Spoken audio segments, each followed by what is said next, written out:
প্রায় 2 ঘন্টা পর পুরানা পল্টনে জামান টাওয়ারের আগুন নিয়ন্ত্রণে, দুটি ফ্লোরের সব পুড়ে ছাই, দুজনকে উদ্ধার। ফায়ার সেফটি কাজ না করায় ছড়িয়ে পড়ে দ্রুত।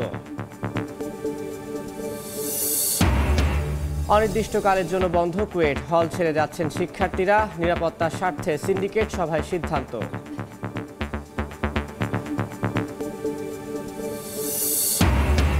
রমজানের আগে রাজধানীতে দেশি ফলের দাম ঊর্ধ্বমুখী, সরবরাহ ঘাটতির দাবি বিক্রেতার। চট্টগ্রামে আমদানি পণ্যের কন্টেইনার জট, মজুত করে মূল্য বৃদ্ধির পায়তারার অভিযোগ।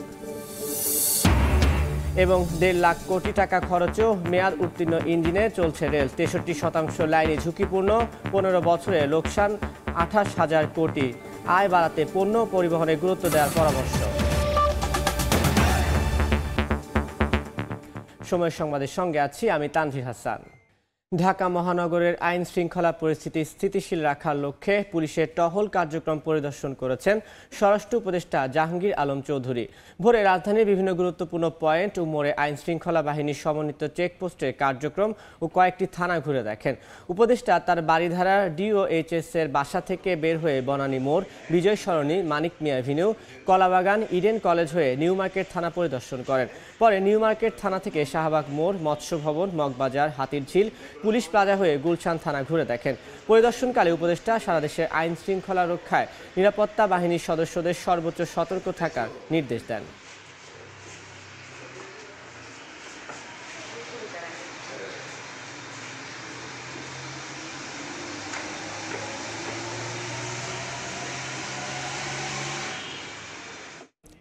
রাজধানীর পুরানা পল্টনের প্রীতম জামান টাওয়ারে লাগা আগুন 4 থেকে 10 তলা পর্যন্ত ছড়িয়ে পড়ে। ফায়ার সার্ভিসের 9টি ইউনিটে 2 ঘন্টার চেষ্টায় আগুন নিয়ন্ত্রণে আসে। প্রত্যক্ষদর্শীরা ভবনের 6 তলায় বার থেকে আগুন লেগেছে বললেও ফায়ার সার্ভিসের ধারণা রেস্টুরেন্ট থেকে আগুনের সূত্রপাত। বুধবার ভোর 5:30 রাজধানীর পুরানা পল্টনের প্রীতম জামান টাওয়ারে আগুন লাগে। মুহূর্তেই আগুন ছড়িয়ে পড়ে 4র্থ তলা থেকে 10ম তলা পর্যন্ত। 16 তলা এ ভবন জুড়েই বিভিন্ন প্রতিষ্ঠান ও রাজনৈতিক দলের অফিস রয়েছে, আর 6 তলায় রয়েছে একটি বার। আগুন 7 তলায় ছড়ালেও বেশি জ্বলতে দেখা যায় 6ষ্ঠ ও 7ম নম্বর ফ্লোরে। আগুনের সূত্রপাত 6ষ্ঠ তলা থেকে বলে জানান প্রত্যক্ষদর্শীরা। বাইরে বের হয়েছি, বের হয়ে পরে দেখি যে আপনার হচ্ছে 4 তলা আর 5 তলায় আর 6 তলায় মিলা 3 ফ্লোরে মিলা জানালা দিয়ে আগুন দেখা যাইতেছে। হঠাৎ করে উঠে ছাড়া খুলে দেখি আগুন লাগছে, কই 5 তলায় সিঁড়ির গোড়ায় আগুন জ্বলতেছে। মদের ভাড়া ওটা ধর আমরা যাই না, লিফট উঠে যাই আসি, কি নাম এটা নামটা জানি না আমরা। আগুন ওইখান থেকে লাগে। এখানে একটা মদের বাদ দেওয়া হয়েছে ওনাদেরকে। আমি ব্যক্তিগতভাবে আমি বহুদিন ওনাদেরকে বলছি যে ভাই আপনাদের এগুলো কন্ট্রোল করেন। ফায়ার সার্ভিসের 9টি ইউনিটের 2 ঘন্টার চেষ্টায় আগুন নিয়ন্ত্রণে আসে। ঝুঁকি এড়াতে অতিরিক্ত ছিল আরো 5টি ইউনিট। ফায়ার সার্ভিসের উপপরিচালক জানান ভবনটিতে ফায়ার সেফটি থাকলেও কাজ করেনি। ধারণা করা হচ্ছে ঢাকা রেস্টুরেন্টে প্রথমে আগুন লাগে, সেখান থেকে ছড়িয়ে পড়ে বাকি ফ্লোরে। আর আগুনটা 6 তলা থেকে খুব বেশি ছড়ায়নি আগুন, ধোঁয়া এবং হালকা আগুন ছিল, সেটা 7, 8, 9 তলা পর্যন্ত গিয়েছিল। ভেন্টিলেশন সমস্যার কারণেই এটা আমাদের এই 7, 8, 9, 10 তলার মধ্যে আগুন এবং ধোঁয়া ছড়িয়ে পড়েছিল। হতাহত আমরা এখনো খবর পাইনি। আমার মনে হয় বা আমরা আশা করছি কোনো হতাহত নেই, তবে 10 তলা থেকে আমরা 2 জন লোককে আমরা রেস্কিউ করেছি। আগুনে ক্ষয়ক্ষতির পরিমাণ নিরূপণ করা যায়নি বলে জানিয়েছে ফায়ার সার্ভিস। শফিকুজ্জামান রুবেল, সময় সংবাদ, ঢাকা। খুলনা প্রকৌশল ও প্রযুক্তি বিশ্ববিদ্যালয়ের একাডেমিক কার্যক্রম অনির্দিষ্টকালের জন্য বন্ধ ঘোষণা করা হয়েছে। সকাল থেকে হল ছেড়ে যাচ্ছেন শিক্ষার্থীরা। এই মুহূর্তে কুয়েট ক্যাম্পাসে আছেন সহকর্মী বেল্লাল হোসেন সজল, সরাসরি যাচ্ছি তার কাছে। ইতিমধ্যে কুয়েটের যে শিক্ষার্থীদের হল ছাড়ার যে নির্দিষ্ট সময়সীমা সেটি কিন্তু শেষ হয়ে গেছে। সকাল 10টার মধ্যে কিন্তু শিক্ষার্থীদের আবাসিক যে হলগুলো রয়েছে সেগুলো ত্যাগ করার নির্দেশনা দিয়েছিল। গতকাল সন্ধ্যায় কুয়েটের যে 99তম জরুরি যে সভা রয়েছে সেখানে কিন্তু সিদ্ধান্ত এসেছিল যে নিরাপত্তার স্বার্থে কুয়েটের যেসব শিক্ষার্থী রয়েছেন তাদেরকে আজ সকাল 10টার মধ্যে হল ছাড়ার কথা ছিল। আমরা সকাল থেকেই দেখেছি যারা ক্যাম্পাসে ছিল বা হলে ছিল তারা কিন্তু বিভিন্ন যানবাহনের মাধ্যমে খুলনা যে প্রকৌশল ও প্রযুক্তি বিশ্ববিদ্যালয়ের যে আবাসিক হলগুলো রয়েছে সেখান থেকে তারা বাড়ির দিকে ফিরতে শুরু করেছেন। এছাড়া আমরা দেখেছি অভিভাবকরাও এখানে এসেছেন তাদের যে শিক্ষার্থী বা সন্তান রয়েছে সেই সন্তানকে বাড়ি নিয়ে যেতে। এছাড়া যারা শিক্ষার্থী রয়েছেন তাদের সঙ্গেও আমরা কথা বলেছেন, তারা যেটি বলছেন যে একাডেমিক যে সিদ্ধান্ত এসেছে সেই সিদ্ধান্তের প্রতি তারা শ্রদ্ধা জানিয়ে বা সম্মতি জানিয়ে কিন্তু তারা এই যে হল ত্যাগ সেটি কিন্তু করছেন। এছাড়া আমরা গতকাল রাতে যেটি দেখেছি এই যে সিন্ডিকেট সবার যে সিদ্ধান্ত এই সিদ্ধান্তের বিরুদ্ধে গিয়ে একদল শিক্ষার্থী তারা কিন্তু রাতে প্রায় 9:30টার দিকে বিক্ষোভ যে মিছিল সেটা কিন্তু বিভিন্ন যে হলগুলো রয়েছে সেই হলের সামনে এবং দুর্বা বাংলা পাদদেশ থেকে শুরু করেন, যে তারা যতক্ষণ পর্যন্ত যাদের যে 6টি দাবি বাস্তবায়ন না হবে ততক্ষণ পর্যন্ত তারা ক্যাম্পাস ছাড়বেন না। আমরা যেসব যে হলগুলো রয়েছে হলের যারা সিকিউরিটি গার্ড রয়েছে তাদের সঙ্গে কথা বলেছি, তারা যেটি বলছেন যে সকাল থেকে অনেকেই কিন্তু এই হল ছাড়তে শুরু করেছেন, তবে কিছু কিছু শিক্ষার্থী এখনো তারা হলে রয়ে গেছেন। এখন তারা যে থাকবেন কিনা বা আরো কিছু সময়, যেহেতু মাত্রই তাদের যে নির্দিষ্ট সময়সীমা শেষ হয়েছে, আরো কিছু সময় পর্যন্ত তারা হলে থাকবেন বা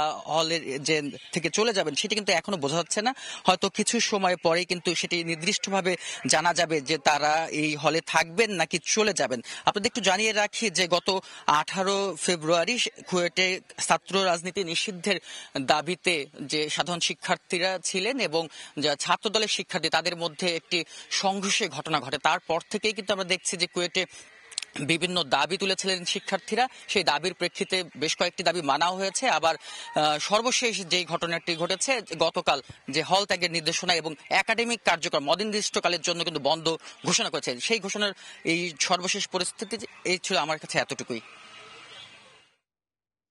এতক্ষণ সরাসরি যুক্ত ছিলাম খুলনায়। সময় সংবাদে আরও থাকছে।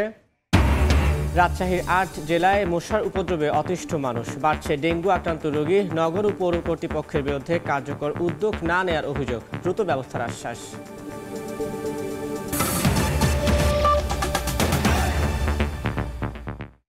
বিদেশি ফল আমদানিতে সম্পূরক শুল্ক বাড়ানোর পর এবার বাড়ছে দেশি ফলের দাম। বরই, পেয়ারা, পেঁপে বাড়তি দামে কেনায় ক্ষুব্ধ ক্রেতারা।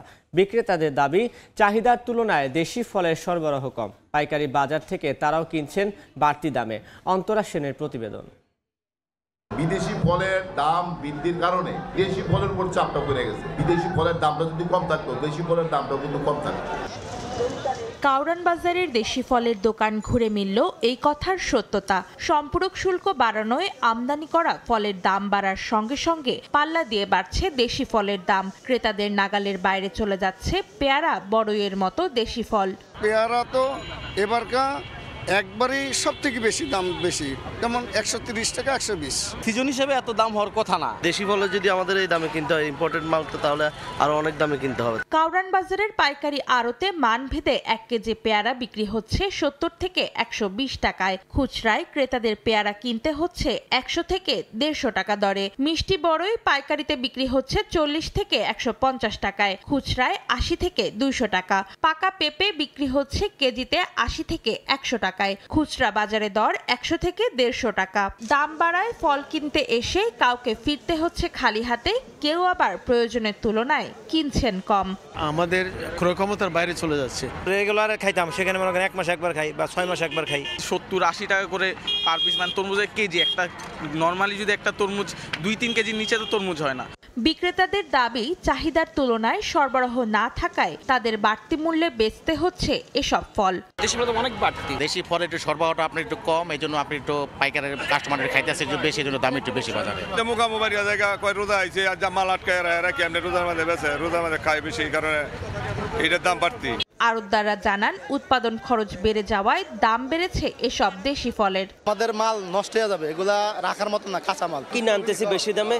তারপর আমাদের ট্রান্সপোর্ট খরচ, আমাদের লেবার খরচ, আমাদের গড় খরচ ইনক্লুডিং মিলিয়ে আমাদের কস্টিং একটা খরচ আছে। 1 কেজি পেপার কিনলেও 1 কেজি পেপারের দাম বর্তমান 80 টাকা।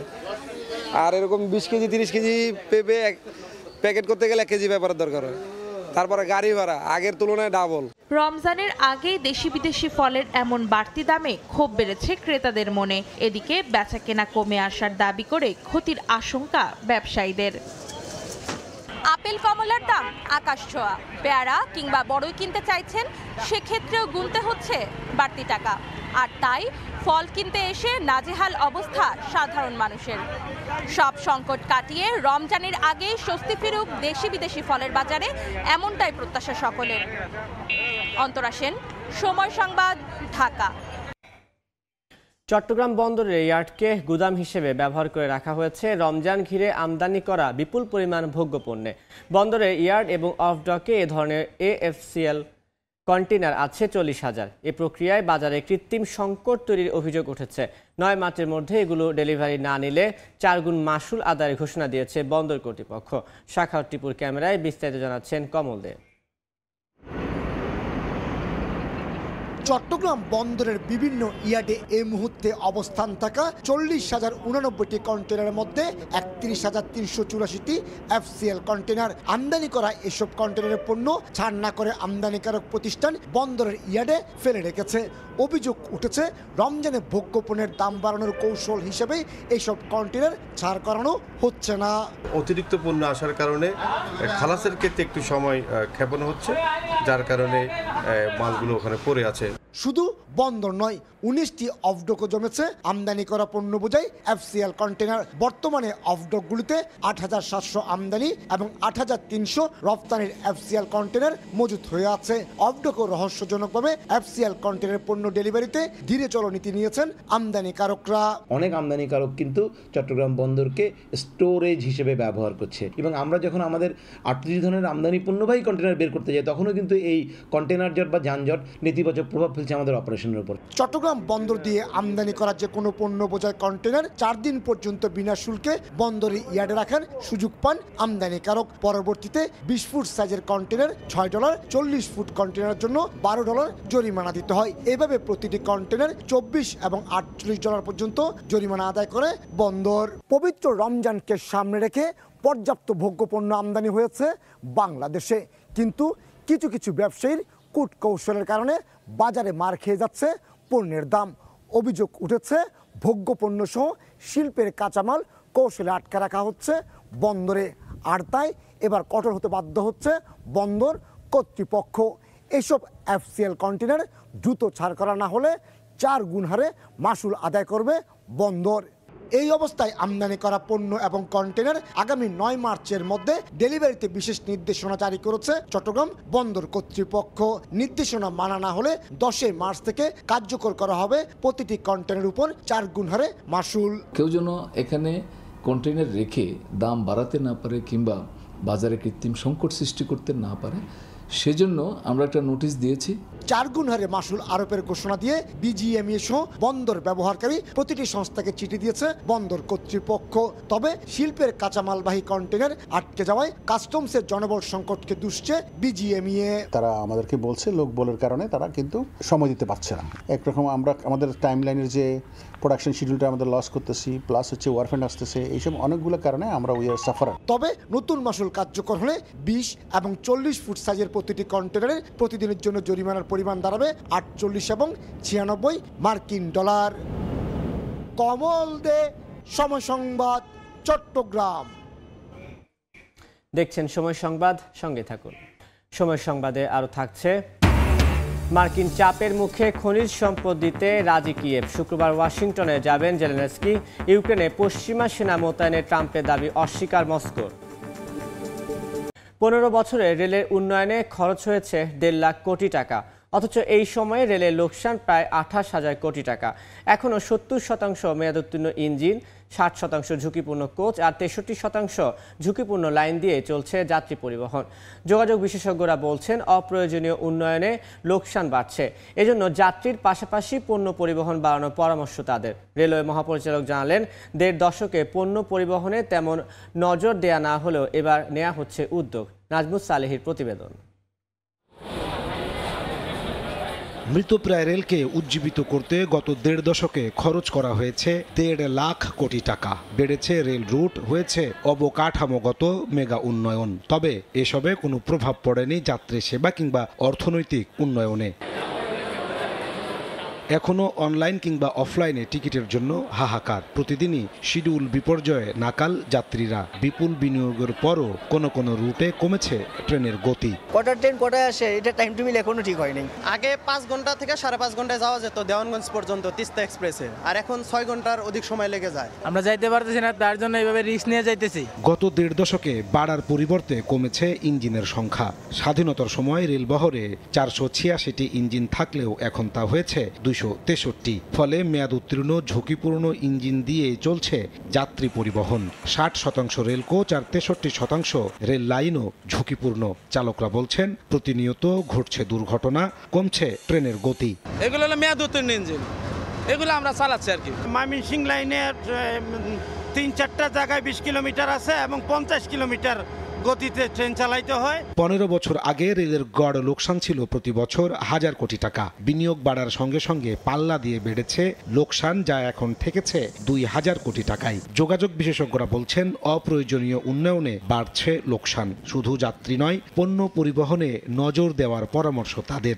স্বাধীনতার পরেও আমরা দেখেছি বাংলাদেশ রেলওয়ের যে মোডাল শেয়ার যাত্রী এবং পণ্য পরিবহনের ক্ষেত্রে প্রায় 40% ছিল, সেটা কমতে কমতে এখন কিন্তু 5% এসে ঠেকেছে। রেলকে যদি কিছুটা আয় বাড়াতে হয়, প্রথমেই তাদের পণ্য পরিবহনের সক্ষমতা বাড়াতে হবে, এটার কোনো বিকল্প আমরা দেখছি না। রেলওয়ে মহাপরিচালক জানালেন পণ্য পরিবহন বাড়াতে নেওয়া হচ্ছে উদ্যোগ।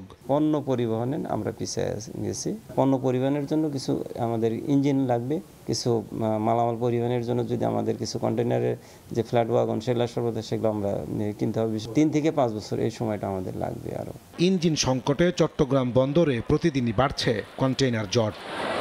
গত 15 বছরে রেলের উন্নয়নে খরচ হয়েছে 1.5 লাখ কোটি টাকা। এরপরেও আয় তো বাড়েনি, উল্টো বেড়েছে লোকসানের বোঝা।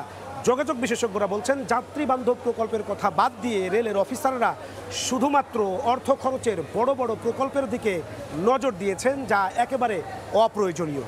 নাজমুস সালেহী, সময় সংবাদ, ঢাকা। রাজধানীর শেরেবাংলা নগরে ডিজেএফবি টক অনুষ্ঠানে কথা বলছেন প্রধান উপদেষ্টার প্রেস সচিব শফিকুল আলম। সরাসরি চলে যাচ্ছি সেখানে।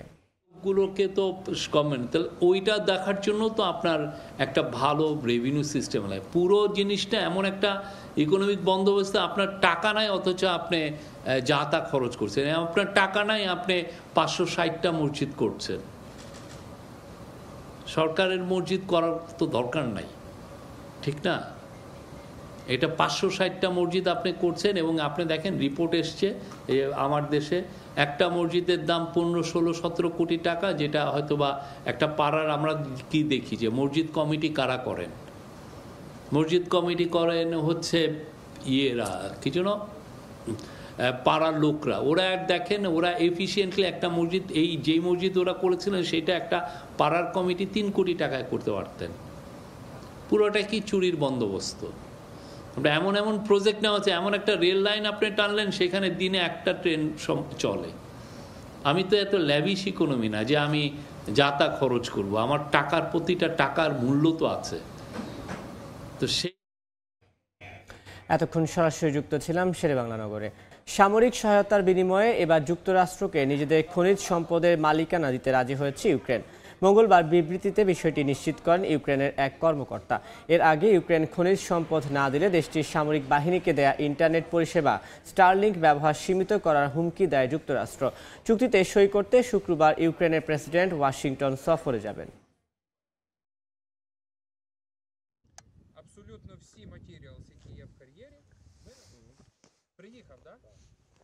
But Biden ended it immediately upon coming in. It allows people to go out and negotiate and price, and you're not allowed. এই পর্যায়ে শীর্ষ সংবাদগুলো জানিয়ে দিচ্ছি আরেকবার। প্রায় 2 ঘন্টা পর পুরানা পল্টনে জামান টাওয়ারের আগুন নিয়ন্ত্রণে। 2টি ফ্লোরের সব পুড়ে ছাই, 2 জনকে উদ্ধার। ফায়ার সেফটি কাজ না করায় ছড়িয়ে পড়ে দ্রুত।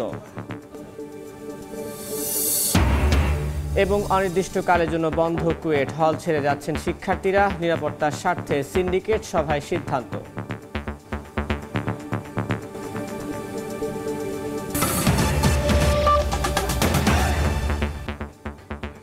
এই ছিল সময় সংবাদে। সঙ্গে থাকুন সময়ের।